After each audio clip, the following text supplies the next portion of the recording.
श्री शिवाय नमस्तुभ्यम साथियों, एक बार पुनः स्वागत है आपका आपके अपने चैनल शिव महापुराण में।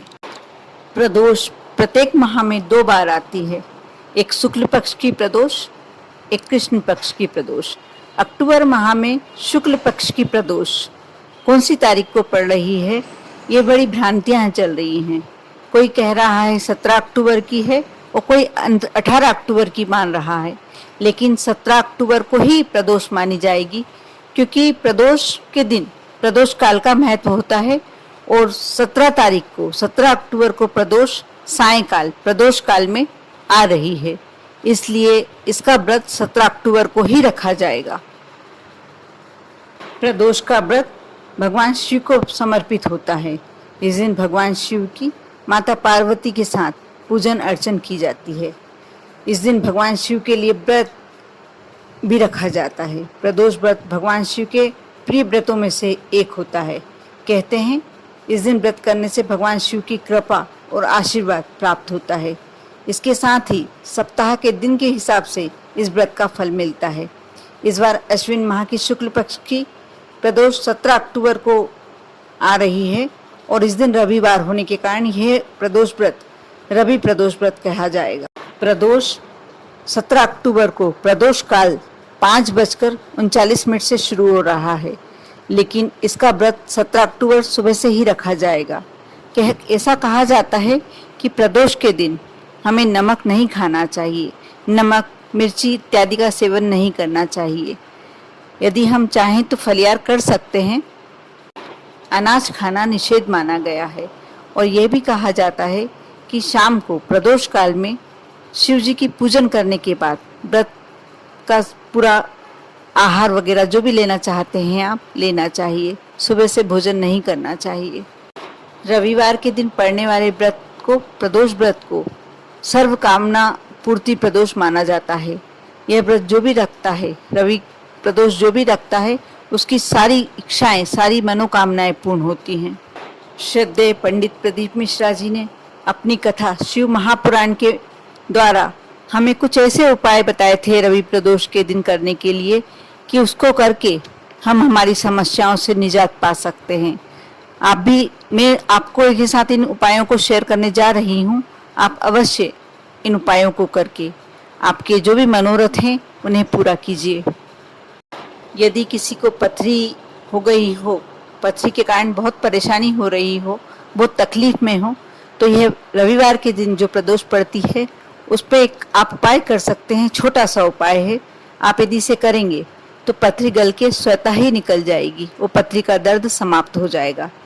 आपको करना इतना है कि आप संडे के दिन जो प्रदोष पड़ता है, जो कल पड़ रहा है, आप उसमें ऐसा करें 31 दूर्वा के, जो दूर्वा आती है हर एक रंग की और गणेश जी को समर्पित होती है, उसकी 31 दूर्वा के 5 बंडल बना लें और वह शंकर जी को दोपहर के समय समर्पित कर दें। शाम के समय वापस उठा लाएं। किसी मंदिर में समर्पित कर सकते हैं और शाम के समय उठा लाएं उसे, और प्रदोष काल में उसे पीस कर जिस व्यक्ति को पथरी है उसे यदि पिला देते हैं तो उसकी पथरी गल के निकल जाएगी। दोस्तों, इनके साथ ही गुरुजी ने एक और उपाय बताया था जो मैं आप बताने जा रही हूँ।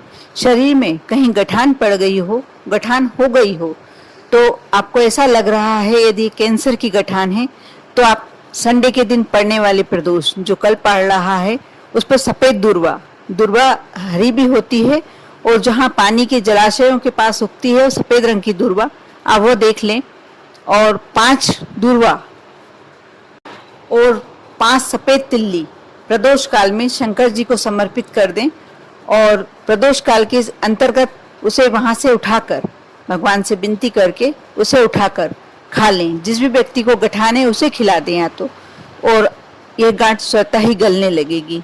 आप देखना, आप करके देखिए और इसके फायदे बताइए। आप कमेंट्स में बताइए कि आपको क्या फायदे हुए हैं। गुरुजी ये छोटे छोटे से उपाय अपनी कथा शिव महापुराण के उससे बताते हैं और हम फिर से आपके साथ शेयर करते हैं, सिर्फ इसलिए यदि आप कोई परेशानी में हैं, आप कोई समस्या से ग्रस्त हैं, तो आपकी समस्या दूर हो जाए। बहुत लोग ये छोटे छोटे से उपाय करके बहुत ही सारी समस्याओं से मुक्त हो रहे हैं, बहुत अनेकों फायदे हुए हैं। कथा में भी गुरुजी को बताया जाता है कि हमारे को इससे ये फायदा हुआ है, हमको इससे ये फायदा हुआ है। आप भी अवश्य करके देखिए, आप करके देखना आपको कितने फायदे होते हैं। अगर किसी व्यक्ति को व्यापार में घाटा लग रहा है या धन संबंधी बहुत बड़ी समस्या चल रही है, तो आप जिस दिन रविवार को प्रदोष पड़े, जो कल पड़ रहा है, उस दिन आप एक लाल वस्त्र में पीली सरसों आसानी से किसी भी किराने की दुकान पे मिल जाएगी, और एक कांटा बबूल का, यदि बबूल का नहीं मिल पाए, यदि बबूल का मिलता है तो अति उत्तम, यदि नहीं मिल पाता है तो आप गुलाब का कांटा भी ले सकते हैं। और फिर शिव मंदिर का स्मरण करके आप रूरू भैरव का नाम लेकर, जो व्यापार नहीं चल रहा है, जो व्यवसाय नहीं चल रहा है, उसके सामने जला दें। आप देखना यह व्यवसाय धीरे धीरे चल निकलेगा, उसमें घाटा होने का तो काम ही खत्म हो जाएगा और हम फायदे वाला काम होने लगेगा। आप बस विश्वास रखिए, श्रद्धा रखिए और आप यह छोटे छोटे उपाय अवश्य कीजिए। आप देखना यह उपाय करने के बाद आपको स्वयं को लगने लगेगा कि ये चमत्कारी उपाय हैं, क्योंकि ये ऐसे वैसे उपाय नहीं हैं जो कहीं से भी लिए और बोल दिए। यह स्वयं पंडित प्रदीप मिश्रा जी ने शिव महापुराण में से निकाल के बताए हुए उपाय हैं, जिनके अनेक लोगों को फायदे हो रहे हैं और आप करेंगे आपको भी फायदा होगा। आप यदि प्रदोष का व्रत करने में सक्षम नहीं हैं, किसी कारण से नहीं कर पा रहे हैं, आजकल सबके साथ शारीरिक परेशानियां चलती हैं, नहीं कर पाते हैं व्रत, यदि आप भी किसी कारण से नहीं कर पा रहे हैं तो कोई बात नहीं, आप पूरे दिन शिव भक्ति में मग्न रहिए, आप शिव का ध्यान करिए और यदि हो सके तो प्रदोष काल में शिव का अभिषेक अवश्य करिए। मैं प्रदोष की कथा कहने जा रही हूँ, आप यदि इस कथा का भी स्मरण करेंगे, ये कथा भी सुनेंगे, तो आपको पूरा पूरा फल अवश्य प्राप्त होगा। आप प्रदोष के दिन व्रती रहें या ना रहें, मैं आपके साथ पूजन की विधि बताने जा रही हूँ। आप अवश्य उस विधि से यदि प्रदोष के दिन पूजन करते हैं तो आपको पूरा फल प्राप्त होगा। दोस्तों, आप व्रत नहीं भी कर पाते हैं तो आप यह विधि से पूजन अवश्य कीजिएगा। प्रदोष के दिन सुबह स्नान करने के बाद भगवान शंकर, पार्वती और नंदी को पंचामृत से और गंगा जल से स्नान कराएं। फिर शाम की समय प्रदोष काल में बेलपत्र, गंध, चावल, पुष्प, धूप, दीप, नैवेद्य, फल, पान, सुपारी, लौंग, इलायची भगवान को चढ़ाएं। यदि आप व्रत करते हैं तो कोशिश कीजिए, यदि निराहार रह सकते हैं तो निराहार, फलाहार कर सकते हैं तो फलाहार और फराहार कर सकते हैं तो फराहार, जैसा भी आप करें आप व्रत करें, या नहीं करना है तो आप वैसे भी पूजन कर सकते हैं। भगवान शिव जी को घी और शक्कर मिले जौ के सत्तू का भोग लगाएं, ये भगवान शिव को बहुत ही पसंद होता है। 8 दीपक 8 दिशाओं में जलाएं, भगवान शिव जी की आरती करें, भगवान को प्रसाद चढ़ाएं। उस दिन अवश्य ब्रह्मचर्य का पालन करें।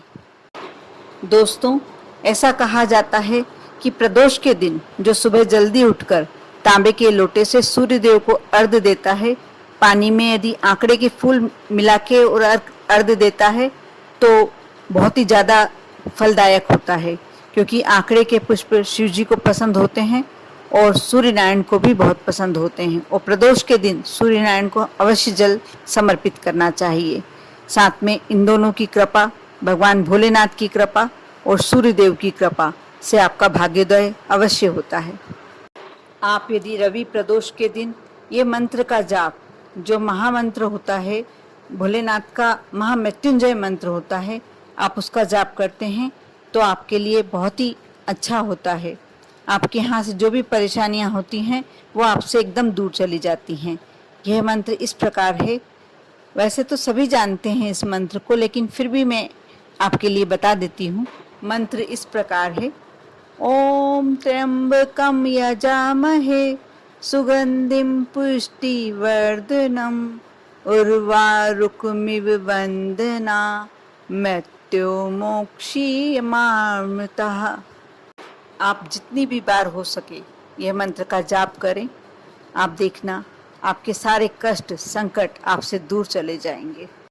दोस्तों, जिस प्रकार कहा जाता है एकादशी यदि व्रत आप नहीं रख पाते हैं और सिर्फ उसकी कथा ही सुन लेते हैं तो आपको उसका पूरा पुण्य फल प्राप्त होता है, वैसा ही प्रदोष के साथ है।